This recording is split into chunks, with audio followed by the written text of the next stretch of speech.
శ్రీమద్భగవద్గీత 4వ అధ్యాయం జ్ఞానకర్మ సన్యాసయోగం 37వ శ్లోకం.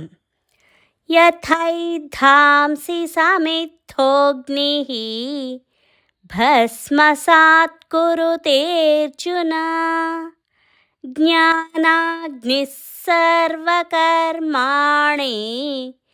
భస్మసాత్ కురుతే తథా. ఈ శ్లోకం యొక్క తాత్పర్యం. శ్రీకృష్ణుడు పలికెను, ఓ అర్జున, ప్రజ్వలిస్తున్న అగ్ని సమిధలను భస్మము చేసినట్లు జ్ఞానమను అగ్ని కర్మలన్నింటినీ భస్మమనరించును. ఈ శ్లోకం యొక్క వివరణ. ఈ శ్లోకంలో కృష్ణ పరమాత్మ కర్మనాశనం గురించి చెబుతున్నారు. ఇది 4వ ఫలం.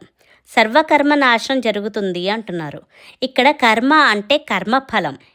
శాస్త్రం 3 రకాల కర్మలను గురించి మాట్లాడుతుంది.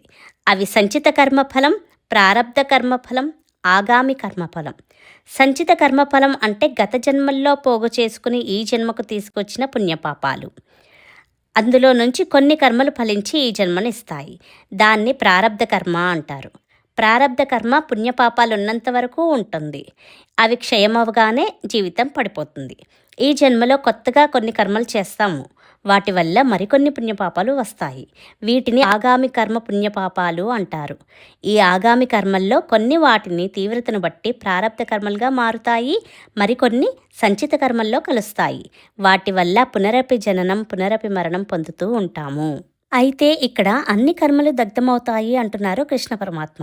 సంచిత కర్మలు జ్ఞానాగ్నిలో దగ్ధమవుతాయి, ఆగామి కర్మలు అంటవు, ప్రారబ్ధ కర్మ క్షయమవుతుంది.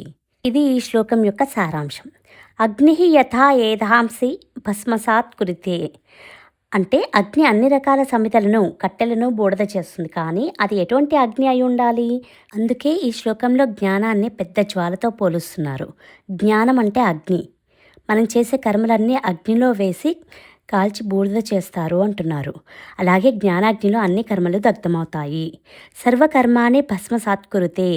జ్ఞానాగ్ని అన్ని కర్మలను భస్మం చేస్తుంది. సమిద్ధ అగ్ని బాగా ప్రజ్వలిస్తున్న అగ్ని అయి ఉండాలి.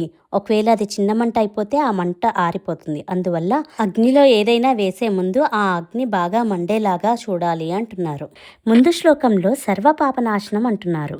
ఈ శ్లోకంలో సర్వకర్మనాశనం అంటున్నారు.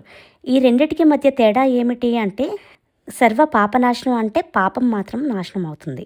కానీ ఈ శ్లోకంలో కర్మపదం వాడటం వల్ల కర్మ వల్ల వచ్చే ఫలాలు పాపం, పుణ్యం. అంటే జ్ఞానాగ్నిలో పాపాలే కాదు పుణ్యాలు కూడా దగ్ధమవుతాయి అంటున్నారు.